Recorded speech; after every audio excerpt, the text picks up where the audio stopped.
Assalamualaikum warahmatullahi wabarakatuh. Bertemu lagi dengan saya, Rizky Rahmatullah dari SDN Waluya 1, CGP Angkatan 8 dari Kabupaten Karawang. Hari ini saya akan menjelaskan tentang demonstrasi kontekstual pada modul 3.1, pengambilan keputusan berbasis nilai-nilai kebajikan sebagai pemimpin. Pada kesempatan kali ini, saya melakukan wawancara dengan beberapa pemimpin sekolah ataupun kepala sekolah. Dan berikut wawancara pertama yang saya lakukan. Wawancara yang pertama saya lakukan dengan Bapak Adnan Firdaus SPD, Kepala Sekolah dari SDN Waluya 1. Assalamualaikum warahmatullahi wabarakatuh.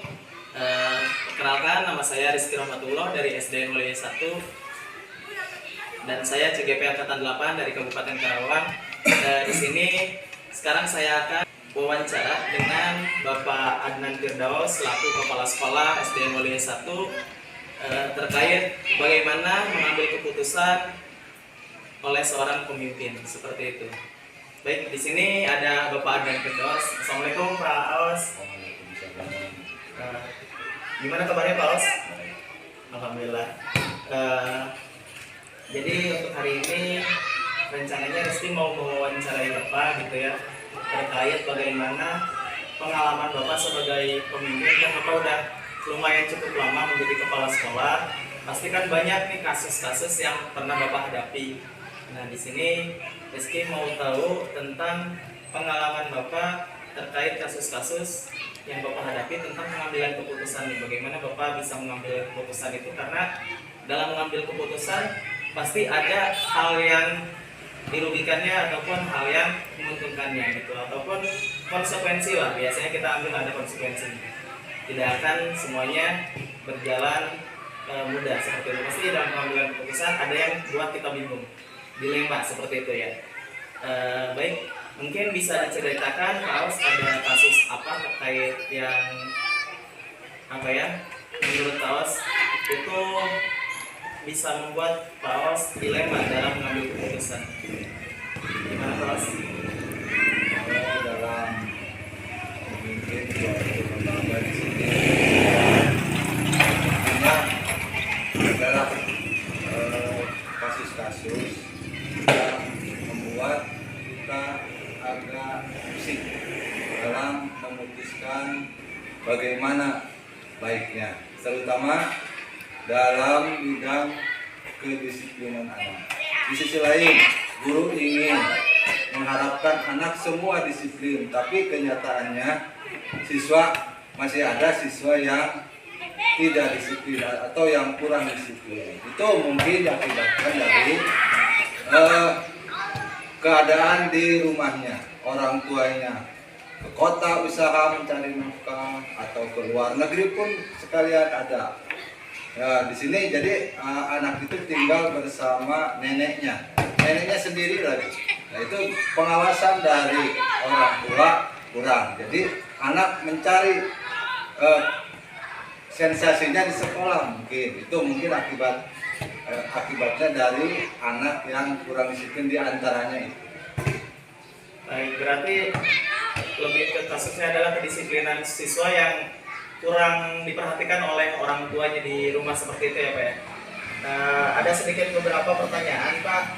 Yang pertama, selama ini bagaimana Bapak mengidentifikasi kasus-kasus yang merupakan dilema etika atau bujukan orang seperti itu? Lihat dulu kasusnya, kemudian saya menghubungi wali kelasnya dulu, dan kemudian lihat kasusnya dulu, apa kasusnya, kemudian langkah berikutnya mengadakan musyawarah dengan guru. Baik Pak, kan tadi Bapak melihat kasusnya terlebih dahulu ya. Nah, kalau misalkan untuk kedisiplinan kan biasanya lebih ke masuknya dilema etika. Dilema etika ada salah satunya adalah keadilan melawan belas kasihan seperti itu Pak. Jadi satu sisi anak-anak harus disiplin, itu kan keadilan ya Pak. Tapi kadang kita juga merasa kasihan masa dengan latar belakangnya seperti itu ya Pak ya. Baik, selama Bapak menjadi kepala sekolah, bagaimana Bapak menjalankan pengambilan keputusan di sekolah, terutama untuk kasus-kasus di mana ada dua kepentingan yang sama-sama benar gitu Pak, yang mengandung nilai kebajikan kayak tadi. Benar di sini harus didisiplinkan anak itu dalam artian berpakaian atau mungkin rambut, tapi di luar sana ada lagi benar bahwa orang tuanya kurang yang memperhatikan, ada yang kerja di luar juga tadi seperti yang Bapak bilang. Itu bagaimana Pak selama menjalankan tugas? Ya, dipanggil dulu wali kelasnya, anak tersebut di kelas mana, wali kelasnya dipanggil, kemudian kita berdiskusi dengan wali kelasnya, kemudian dibawa ke rapat semua dewan guru. Baik, berarti pertama dipanggil dulu wali kelasnya ya Pak. Baik, langkah-langkah prosedurnya nih Pak. Yaitu Langkah-langkah prosedurnya berarti Bapak memanggil wali kelas, menanyakan kepada wali kelas, kemudian dirapatkan dengan dewan guru yang lainnya ya Pak. Baik, hal-hal apa saja Pak selama Bapak mengambil keputusan yang dianggap efektif dalam mengambil keputusan, kira-kira hal apa aja? yaitu tadi Dengan mengadakan rapat ya Pak ya? Itu bisa dibilang efektif ya Pak ya? Baik, terima kasih. Untuk yang kelimanya Pak, selama atau dari kasus ini, apa tantangan dalam pengambilan keputusan yang Bapak alami? ya, di sisi lain kita harus mendisiplinkan anak sesuai tata tertib yang ada di sekolah. Di sisi lain kita melihat latar belakang anak tersebut, ya gimana kemanusiaan kita timbul. Itu aja tantangannya. Jadi ada peran-peran itulah antara menegakkan kedisiplinan, keadilan yang Bapak Rizky bilang itu keadilan, oke. Kemudian di sisi lain ada kemanusiaan, kita melihat latar belakang anak tersebut. Jadi dilema etika ya Pak ya?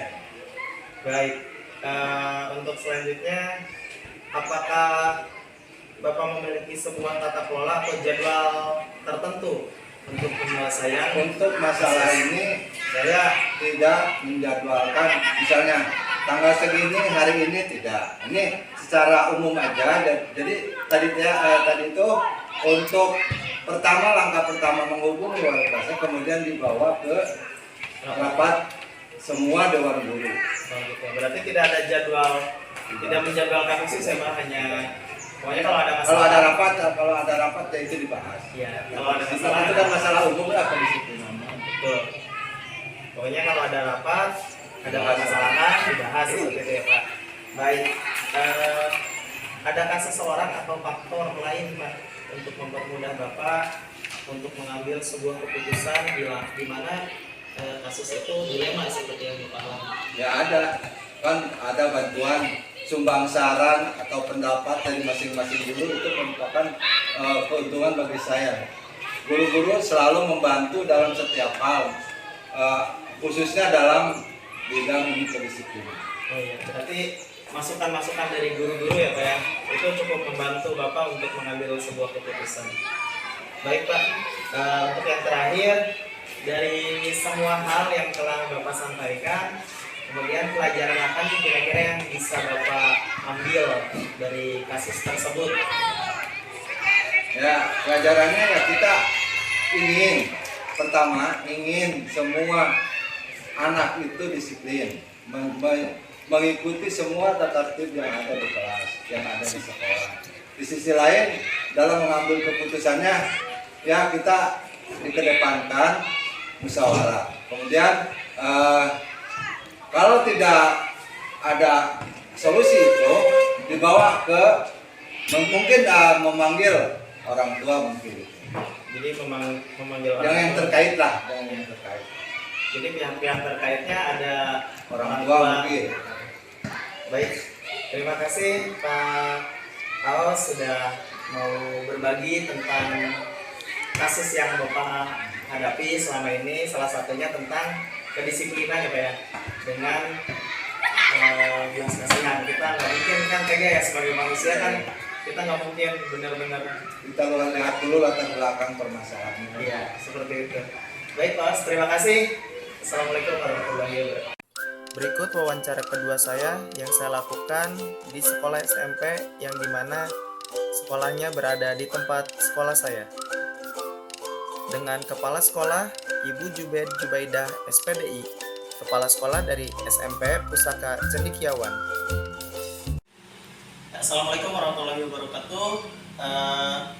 Perkenalkan, nama saya Rizky Rahmatullah dari SDN Waluya 1. Saya CGP Angkatan 8 dan saya bersama di sini Ibu Jubed Jubaidah dari SMP Pusaka Cendekia. Beliau kepala sekolah dari SMP Pusaka Cendekia. Baik, Bu, saya anaknya manggilnya apa nih? Bu Beda aja saya. Oke, baik. Bu Beda, untuk kedatangan saya maksudnya hari ini itu saya ingin mewawancarai Ibu Beda terkait materi yang akan saya kerjakan sekarang. Jadi di sini materinya adalah bagaimana mengambil keputusan sebagai seorang pemimpin seperti itu. Nah, Bu Beda ini kan sudah cukup lumayan lama menjadi kepala sekolah. Jadi di sini saya ingin belajar gitu ya, ingin belajar bagaimana caranya mengambil sebuah keputusan sebagai seorang pemimpin gitu. Selama Bu Beda memimpin kan pasti banyak nih untuk kasus-kasusnya kan yang Bu Beda hadapi. Nah, bagaimana Bu Beda menanggapinya, bagaimana Bu Beda mengambil keputusan gitu. Karena dalam mengambil keputusan itu pasti ada konsekuensi yang akan mengikuti di belakangnya. Nggak mungkin mengambil keputusan itu semuanya disetujui, pasti ada pro dan kontra. Kadang suka terjadi seperti itu. Nah, bagaimana Bu Beda? Apakah boleh diceritakan kasus apa yang mungkin bisa dibilang bikin dilema sama Bu Beda gitu? Boleh diceritakan sebelumnya, Bu? Ya, paling ada kasus tentang nilai KKN-nya. Karena kan kita itu di jenjang SMP pasti anak-anak itu pasti akan melanjutkan ke jenjang yang lebih tinggi, contohnya SMA dan sederajatnya. Nah, untuk memenuhi nilai KKN itu pasti ada dilemanya. Karena satu sisi memang peraturannya itu harus nilainya lebih tinggi untuk memenuhi syarat tertentu, dan satu sisi lagi balik lagi ke anaknya. Nah, untuk dilemanya itu karena KKN-nya pasti membutuhkan nilai yang lebih tinggi, otomatis kita juga balik lagi ke anaknya. Nah, pasti anaknya itu tidak sesuai yang dinilai tersebut, pasti ada perbedaan anak istilahnya. Satu sisi kita harus memenuhi peraturan yang ada, satu sisi juga kita itu istilahnya kasihan sama anak-anak. Ya baik, berarti itu dilemanya antara belas kasihan ya Bu ya, tapi juga dengan keadilan. Karena kan kalau misalkan nilai KKM-nya itu dinaikkan, tidak adil juga dengan murid-murid yang benar-benar pintar, yang benar-benar rajin seperti itu Ibu. Pengen berbuat adil, tapi juga Ibu pengen siswa sekolah sini itu bisa masuk semua ke sekolah yang lebih baik ya, yang emang mereka inginkan seperti itu ya Bu ya. Berarti itu terjadi dilema etika antara kebenaran melawan rasa keadilan melawan belas kasihan tadi seperti itu ya Bu ya. Baik, selama Ibu kasus kemarin itu, kasus yang terkait itu, kira-kira selama ini bagaimana Ibu dapat mengidentifikasi kasus tersebut yang merupakan dilema etika atau bujukan moral? Kok bisa Ibu tahu gitu bahwa itu adalah masuknya dilema etika gitu? Bagaimana kira-kira itu? Ya, karena itu satu sisi kita juga sebagai manusia pasti ya merasakan hal yang sama seperti anak-anak itu sekarang, tapi juga pengen nilainya lebih tinggi, sedangkan skill kita itu masih di bawah rata-rata itu. Satu sisi lagi ya kita juga dituntut sama peraturan yang ada. Baik, jadi lebih dituntut ya Bu sama peraturan ya Bu. Selama ini Bu, selama Ibu menjalankan tugas sebagai kepala sekolah, pengambilan keputusannya nih, terutama untuk kasus-kasus di mana ada dua kepentingan. Tadi kan Ibu menceritakan satu kepentingannya adalah Ibu pengen berlaku adil karena emang anaknya tidak bagus semua, tapi satu lagi ibu pengen semua anak itu bisa masuk ke sekolah yang emang favorit di sana ya Bu ya. Jadi emang dua-duanya kan benar ya Bu ya. Satu sisi benarnya karena memang anaknya tidak sama kualitasnya, pasti ada yang lebih pintar kan ya. Tapi satu sisi lagi ibu pengen nilainya semuanya rata gitu agar bisa masuk lanjutkan ke sekolah SMA atau SMK yang emang mereka inginkan seperti itu Bu.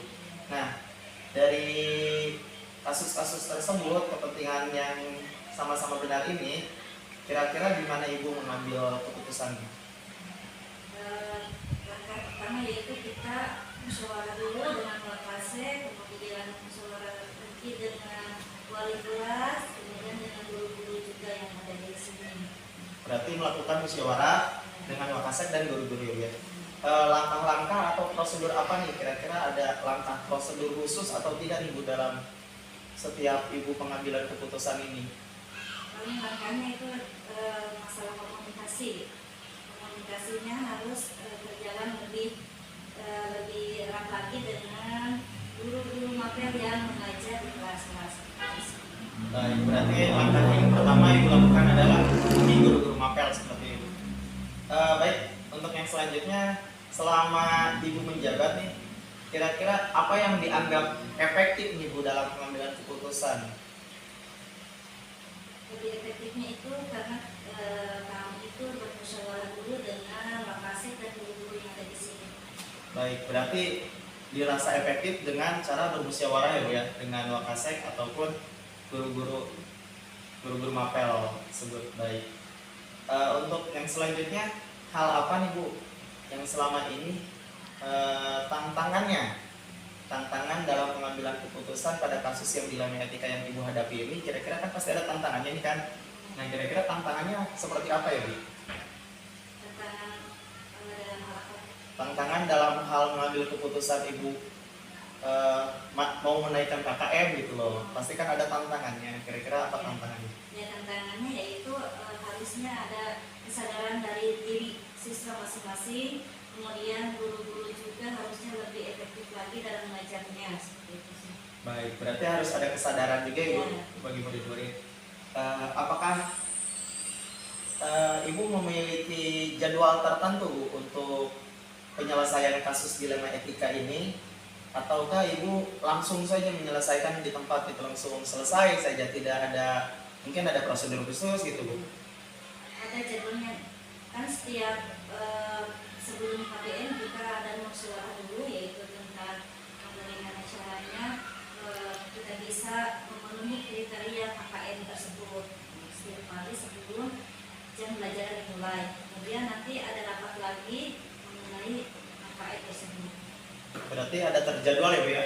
Terjadwal khusus, ada rapat khusus untuk membahas KKM ini ya Bu ya? Baik.